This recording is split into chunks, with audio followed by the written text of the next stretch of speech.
ఆ కొందరి విశ్వాసాన్ని బట్టి పక్షవాయువు గలవాడు లేచి పరిగెత్తిండు. ఆమేన్, ఆమేన్, ఆమేన్. ఎవరి విశ్వాసం దేవుడు చూసిండు? నా విశ్వాసం అని చెప్పి. ఎవరి విశ్వాసం చూసిండు దేవుడు? నా విశ్వాసం. నీ విశ్వాసాన్ని బట్టి ఊర్లో ఉన్న పక్షవాయువు గల వారు స్వస్థత పొందుకుంటారు. నీ విశ్వాసాన్ని బట్టి ఊర్లో ఉన్న చాటబడి ప్రభావాలు విడుదల పొందుకుంటారు. నీ విశ్వాసాన్ని బట్టి పక్కూరు దేవుణ్ణి వెతుక్కుంటూ వస్తాడు. హల్లెలూయా, హల్లెలూయా, హల్లెలూయా. విశ్వాసం ఉండాల్సింది రోగం ఉన్నోనికి కాదు. రోగం ఉన్నోనికి చెప్తాడు చూడు, అరే రారా అని. నీకుండాల విశ్వాసం. దేవుడు నిన్ను చూస్తాడు. అబ్బా వానికి లేని పంచాయతీ నీకు ఎందుకురా? నీకు తిండి తక్కబడ్డదా? నీకు రోగం ఉన్నదా? నీ ఇంట్లో ఏమైనా సమస్య ఉన్నదా? లేదా నీ ఇంట్లో పెళ్ళిళ్ళు ఏమైనా ఆగిపోయినాయా? నాకు ఏ సమస్య లేదు దేవుడా, నీ కృపను బట్టి నేను అంత మంచిగా ఉన్నా. మరి నీకు ఎందుకు అంతగానం బాధ?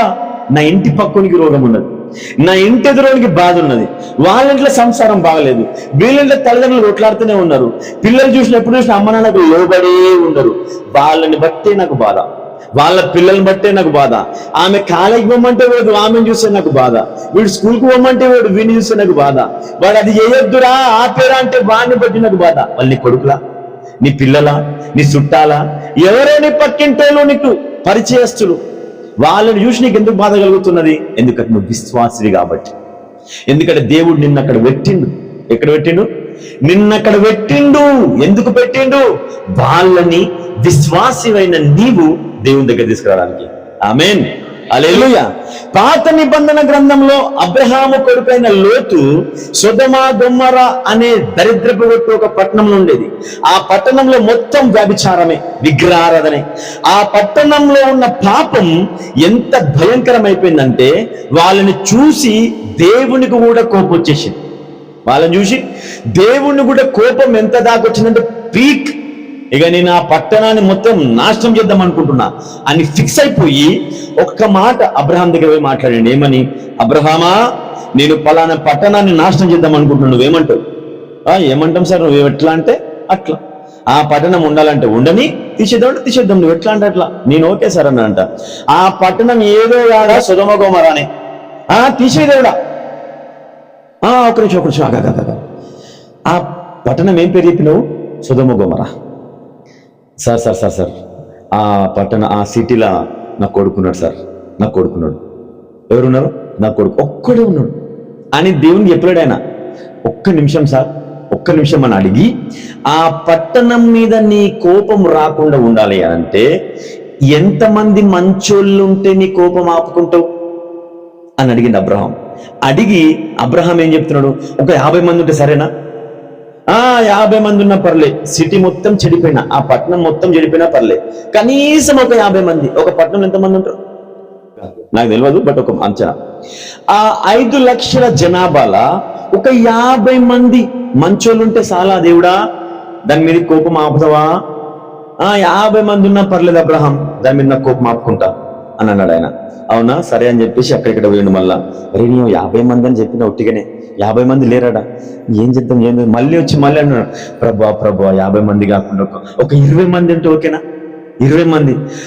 అబ్రహాం నువ్వు ఎట్లా అంటే అట్లా 20 మంది అయినా పర్లేదు, నా కోపాన్ని ఆపుకుంటా అన్నాడు. మళ్ళీ అరే నేను 20 ఒట్టిగానే అన్నా, 20 మంది కూడా లేరాడా, ఇట్లా చెప్పాలి. మళ్ళీ వచ్చి దేవుడా 20 మంది కాకుండా ఒక 10 మంది, ఎట్లా? ఒక 10 మంది అయినా పర్లేదా అంటే 10 మంది అయినా పర్లేదు అబ్రహాం, నేను నా కోపాన్ని ఆపుకుంటా.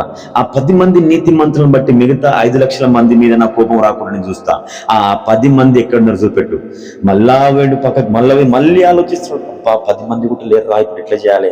ఇప్పుడు అబ్రహాం ఆలోచన ఏంటి? మొత్తము కొడుకు ఒక్కడున్నాడు అంతే. 5 లక్షల జనాభాలో ఒక్కడు నీతిమంతుడు. ఆ ఒక్కడిని రక్షించుకోవాలి, ఆ ఒక్కడిని కాపాడుకోవడానికి అబ్రహాము తన్నులాడుతున్నాడు. దేవుని దగ్గరనే మ్యానిపులేషన్ చేస్తున్నాడు ఆయన. దేవుని దగ్గరనే కథలు అల్లుతున్నాడు. దేవుని దగ్గరనే అబద్ధాలు ఆడడం స్టార్ట్ చేసిండు ఆయన. 50 మంది ఉన్నారా? లేరు. అబ్రహాము కూడా తెలిసి 50 మంది లేరని, కానీ దేవుని దగ్గరికి వచ్చి 50 మంది అని చెప్పిండు. 20 మంది చెప్పిండు ఎందుకు? 10 మంది చెప్పిండు ఎందుకు? ఎందుకంటే ఒక నీతిమంతుని రక్షించాలి అని. ఇప్పుడు యేసుక్రీస్తు ప్రభు అబ్రహాము చెప్తున్న అబద్ధాన్ని చూడడైనా, కానీ దేవుడు ఏం చూస్తున్నాడు? అబ్రహాము హృదయాన్ని చూస్తున్నాడు, అబ్రహాం విశ్వాసాన్ని చూస్తున్నాడు. అబ్బా అబ్రహాం, ఆ ఒక్కడిని కాపాడనీకి నువ్వు ఎంత తన్నులాడుతున్నావయ్యా, ఒక్కడిని కాపాడనీకి. ఆ ఒక్కరి కోసం అబ్రహాము దేవునితోనే అబద్ధాలు ఆడటం స్టార్ట్ చేశాడు. అబ్రహాముకే లేదు, నాకెందుకు భయం, అబ్రహాము మనసు ఎందుకు అట్లున్నది నాకు తెలియదు. ఎందుకు తెలుసా? అబ్రహాముకు ఆత్మల విలువ తెలుసు, మనోజ్కు ఆత్మల విలువ తెలుసు. మన మీద వాక్యము ప్రార్థన చేస్తుంటే ఆడ నీళ్లు దొరుకుతాయని చెప్పి ఒక్కడన్నా దాహం ఉన్నోడు రాకుండా ఉంటాడా? ఒక్క వారం లేకపోతే ఒక్క వారం రాకుండా ఉంటాడా? ఖచ్చితంగా వస్తాడు. మనం చేస్తున్న ఒక్క నిర్లక్ష్యం, ఒక్క ఆత్మ దేవుని దూరం పోతుంది. ఎందుకు దేవుడు ఆ భారం నీకే పెట్టిండు? ఎందుకు దేవుడు ఆ భారం నాకే పెట్టిండు? ఎందుకంటే దేవుని మాటలు అర్థం చేసుకోవడానికి సమయాన్ని ఇచ్చింది నువ్వు మాత్రమే. సొదొమ గొమొర్రాలో ఉన్న ఆ లక్షల మంది దేవుని ఆలోచన ఏంటి అని వెతకడానికి ఎప్పుడు ప్రయత్నం చేయలేదు. కానీ లోతు ఒక్కడు ప్రయత్నం చేసిండు. ఏంటిది? ప్రభువా, ఏంది నా పరిస్థితి, ఏంది నా దేశం పరిస్థితి, ఒక్కసారి కనికరపడవా అని చెప్పేసి అబ్రహాము ఫోన్ చేసిండొచ్చు. డాడీ, ఏంది పరిస్థితి, ఎందుకు వచ్చిన నేను? వాడేమో అట్లా వ్యభిచారంలో పోతున్నాడు, వీడేమో తాకుండా పోతున్నాడు, వానింట్లో ఒక పరిశాన్, వీనింట్లో ఒక పరిశాన్, వీళ్ళందరి మధ్య ఒక నలిగిపోతున్నది, నేను అలిగిపోతున్నా డాడీ అని అంటే, ఆగ్ర ఒక్క నిమిషం ఆగు, నేను నీ కోసం దేవుని దగ్గర రిక్వెస్ట్ చేస్తాను. ఎవరి కోసం? ఒక్కడి కోసం. ఆ 5 లక్షల మందిలో ఉన్న ఒక్క లోతు కోసం అబ్రహాము సృష్టికర్త అయిన దేవుని దగ్గర రిక్వెస్ట్ చేస్తున్నాడు. 50 మంది, 20 మంది, 10 మంది చూస్తే ఆ 10 మంది కూడా లేరాడ. మళ్ళా అడిగిండు దేవుడు, ఏంది అబ్రహాం, ఎందుకు నన్ను ఆపుతున్నావు? ప్రభువా ప్లీజ్, ఒక్కరున్నా కానీ విడిచిపెడతావా? ఒక్కరున్నా కానీ చాలు, ఒక్కరున్నా కానీ చాలు. అమ్మ, ఇప్పుడు కూడా అర్థమైంది. అంటే ఒక్క ఆత్మ రక్షింపబడడానికి, ఒక్క మనిషి సేవ్ చేయడానికి అబ్రహాం ఎంత తనులాడుతున్నాడు. అంటే అబ్రహాం లోపల ఏమున్నది? ఆత్మల భారం ఉన్నది. ఏమున్నది? ఒక నీతిమంతుడు చచ్చిపోడు. ఒక నీతిమంతుని బట్టి ఆ భూమిలో ఉన్న ప్రతి ఒక్క, ఇక్కడ ఒక మాట చెప్తా వినండి, ఆ ఒక్క నీతిమంతుడిని దేవుడు చూడలేడా? చూసిండు కదా. కానీ ఎందుకు అబ్రహాముతో దేవుడు మాట్లాడుతున్నాడు? డైరెక్ట్ ఆ నీతిమంతుడిని మాట్లాడి, అరే నువ్వు ఉన్నావు కదా రాబోయ్, నువ్వు పక్కకు వచ్చేసి అని చెప్పొచ్చు కదా. ఎందుకు ఎట్లా మాట్లాడలేడు? ఎందుకు అనంటే ఆ ఒక్క నీతిమంతుని బట్టే ఆ సొదొమ గొమొర్రా మీద దేవుని అగ్ని, దేవుని కోపం రాకుండా ఆగింది. చెప్పిన అర్థమైందా? ఒక్క నీతిమంతుని బట్టి, ఒక్క విశ్వాసిని బట్టి ఒక దేశం నాశనం అవ్వకుండా కాపాడబడ్డది. నీ ఒక్కదాని ప్రార్థన బట్టి నీ ఊరు కాపాడబడదా? నీ ఒక్కని ప్రార్థన బట్టి నీ దేశం కాపాడబడదా? కనీసం నీ ఇల్లు కాపాడబడదా? ఖచ్చితంగా కాపాడబడుతుంది. హల్లెలూయా, హల్లెలూయా. అబ్రహాము ప్రార్థనను బట్టి దేవుని ఉగ్రత ఆగిపోయింది. దేవుని ఉగ్రత ఆగిపోయింది. సరే, 50 అయినా ఓకే, 20 అయినా ఓకే, 10 మంది అయినా ఓకే, లాస్ట్కు ఒక్కరైనా ఓకే. హల్లెలూయా. ఆ ఒక్కరెవడు? ఒక్కరు ఆయన కొడుకు.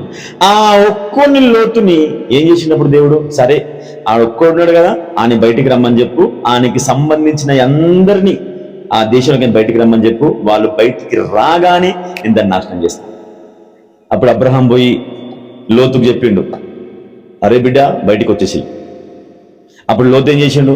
సరే డాడీ అని చెప్పి మొత్తం ఆయనకి సంబంధించిన ప్యాక్ చేసుకొని ఆయన భార్యను, పిల్లలను, ఇంకా అల్లుండ్ల దగ్గర పోయి, దేవుడు ఇట్లా అగ్ని గంధకాలు కురిపిస్తున్నాడంట, ఇక్కడ పాపం పెరిగిపోయింది, మనం ఈ దేశంలోకి బయటికి వెళ్ళిపోతే మనం బతుకుతాం, లేకపోతే అగ్ని గంధకాలతో మనం కూడా బంధింపబడతాం, చచ్చిపోతాం, నాశనం అవుతాం. కాబట్టి కాబోయే అల్లుండ్లారా, నా కూతురులను పెళ్లి చేసుకుని అల్లుండ్లారా బయటికి రండి, మనం తప్పించుకొని పారిపోదాం అంటే వాళ్ళు నవ్విర్రు. వాళ్ళు ఏం చేసిన? వాళ్ళు నవ్విర్రు. వాళ్ళు హల్లెలూయా, హల్లెలూయా.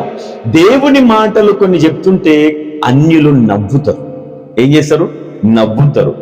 ఆ నవ్వే స్వభావం మనకి ఎందుకు ఉన్నది అని అంటే, మనకి ఏం లేదు, విశ్వాసం లేదు. ఏం లేదు.